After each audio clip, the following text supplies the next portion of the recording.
जय गुरुदेव दोस्तों। विधाता की लेखनी को बदला नहीं जा सकता। सुनिए धार्मिक कथा। बहुत समय पहले की बात है। भगवान शिव की नगरी काशी में एक बहुत ही ज्ञानी ज्योतिषी रहता था। वह सभी शास्त्रों और वेदों का ज्ञाता था। उनकी ख्याति दूर दूर तक फैली हुई थी और दूर दूर से लोग अपना भाग्य दिखाने के लिए आते थे। वह ज्योतिषी बहुत ही ज्ञानी थे। वह बात सच निकलती थी जिनका वह भाग्य देखकर बताते थे। वह भूत भविष्य और वर्तमान तीनों काल का ज्ञान रखते थे। कुछ समय पश्चात उस ज्योतिषी के घर में एक पुत्र ने जन्म लिया। ज्योतिषी और उसकी पत्नी ने उस बालक का अच्छी तरह से पालन पोषण करने लगे। जब वह बालक 8 वर्ष की आयु का हुआ तो एक दिन बालक ने देखा कि उसके पिताजी सामने बहुत सारे लोग बैठे हुए हैं और उनके पिताजी बारी बारी से उनके भाग्य देख रहे हैं और सभी को भूत भविष्य और वर्तमान के बारे में बड़े ही अच्छे तरीके से बता रहे हैं। जब वह बालक ने यह सब देखा तो उसके मन में भी अपना भाग्य दिखाने की इच्छा जागृत हुई। उसने अपने पिताजी से कहा कि आप सभी का भाग्य के बारे में बताते हैं, क्यों न आज आप मेरे भाग्य के बारे में देखकर मुझे बताइए कि मेरे भाग्य में क्या लिखा है। उस अबोध बालक की बात सुनकर वह ज्योतिषी कहने लगा, बेटा अभी तुम बालक हो, अभी तुम्हारी अवस्था भाग्य दिखाने की नहीं हुई है। जब तुम्हारी अवस्था हो जाएगी तब मैं तुम्हारा भाग्य अवश्य दिखूंगा। फिर मैं तुम्हारे भाग्य के बारे में सब कुछ आपको बताऊंगा। जब वह बालक अपने पिता के ऐसे वचनों को सुनता है तो उसके मन में थोड़ा सा दुख होता है और वह दुखी मन से वापस अपने घर में अपनी माँ के पास चला जाता है। धीरे धीरे समय बीतता गया। फिर एक दिन वह ज्योतिषी अपने आसन पर बैठा था, तभी खेलता हुआ उसका पुत्र उसके पास पहुंच गया और फिर से अपना भविष्य दिखाने की जिद करने लगा। ज्यों ही ज्योतिषी ने कहा, ठीक है बेटा, मैं तुम्हारा भाग्य देखता हूँ, तुम मेरे सामने बैठ जाओ। ज्योतिषी अपने पुत्र का भाग्य देखने लगता है। उस ज्योतिषी ने अपने ग्रंथों को खोला और फिर अपने पुत्र के ललाट को देखा। जब उसने गणना की तो ज्योतिषी ने देखा कि उसके पुत्र का विवाह तो एक नीच कुल की कन्या के साथ होना लिखा है। तो वह सोचने लगा कि अब क्या होगा।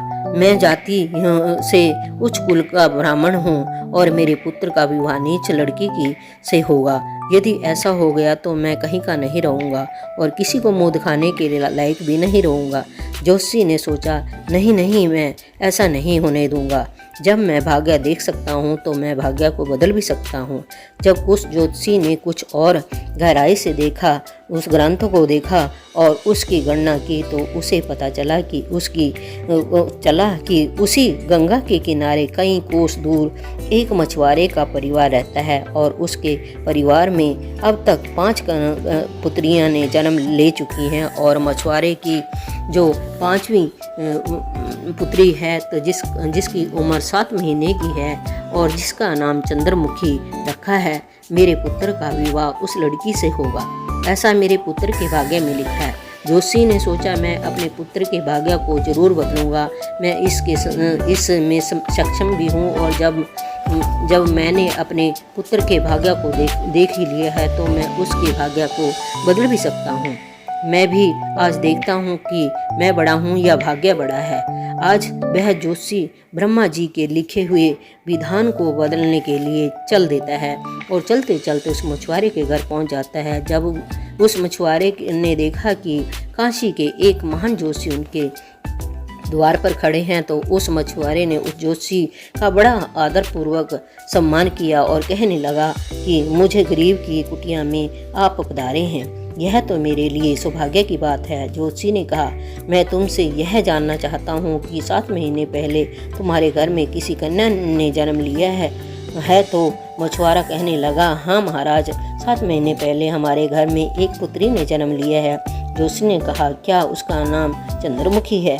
हाँ, उसका नाम चंद्रमुखी है, क्योंकि उसके मुख पर चंद्रमा के समान सुंदरता है, इसी कारण मैंने उसका नाम चंद्रमुखी रखा है। ज्योतिषी ने कहा, मछुआरे, मैं त्रिकालदर्शी हूँ, मैंने देखा कि तुम्हारे घर पर बहुत संकट आने वाला है। जब तुम्हारी सबसे छोटी बेटी तुम्हारे घर में रहेगी तब तक तुम्हें पुत्र रत्न की प्राप्ति नहीं होगी।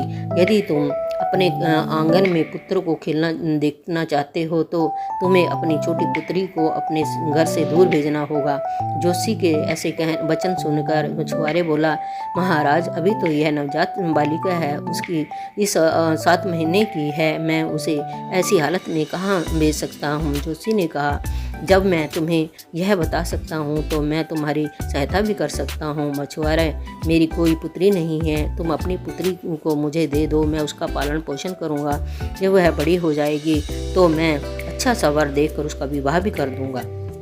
फिर वह मछुआरे से पुत्री को लेकर चल देता है। चलते चलते वह जोशी सोचता है कि इस कन्या को मार दिया तो मुझे बाल हत्या का पाप लगेगा। फिर उस कन्या से छुटकारा पाने के लिए जोशी एक बढ़ाई के पास जाता है। उस बढ़ाई से एक लकड़ी का बक्सा बनवाता है और उस बक्से में नवजात कन्या को सुलाकर माँ गंगा के जल में प्रवाहित कर देता है। जोशी सोचता है कि यह बक्सा कुछ दूर ही जाएगा और उसके बाद पानी में डूब जाएगा तो और मुझे बाल हत्या का पाप भी नहीं लगेगा। किसी के भाग्य को वहीं बदला जा सकता है, क्योंकि उसे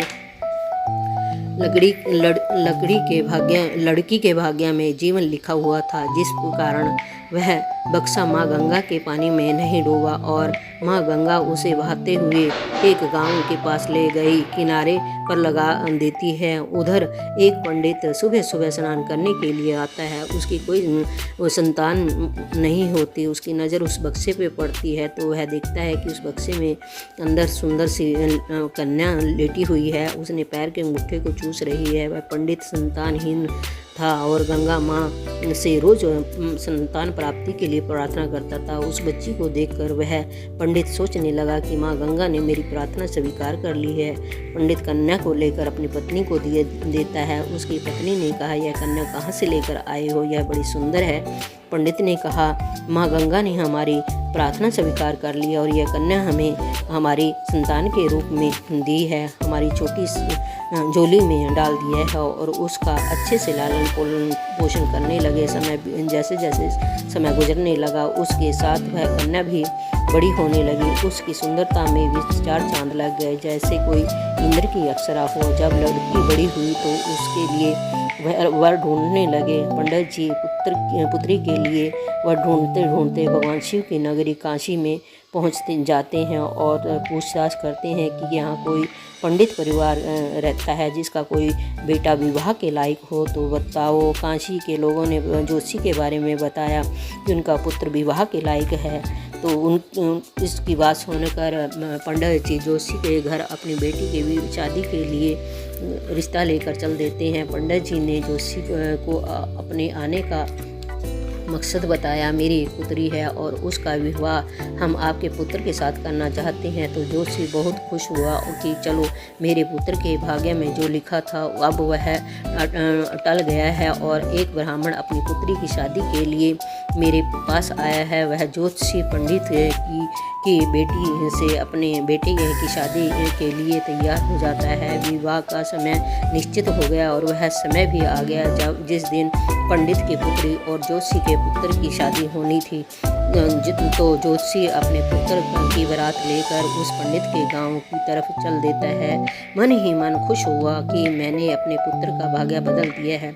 लेकिन जोशी को पता नहीं था कि विधाता का लिखा हुआ कोई नहीं बदल सकता, उसे विधाता भी नहीं मिटा सकता है। जो भाग्य में लिख दिया गया है वह तो अटल है, भाग्य का लिखा कोई नहीं मिटा सकता। इस तरह संयोगवश मछुआरे की कन्या पंडित जी की पुत्री बनकर उस जोशी के बेटे के साथ विवाह करने के लिए तैयार हो रही है, जिसे उस जोशी ने अब पानी में बहा दिया था।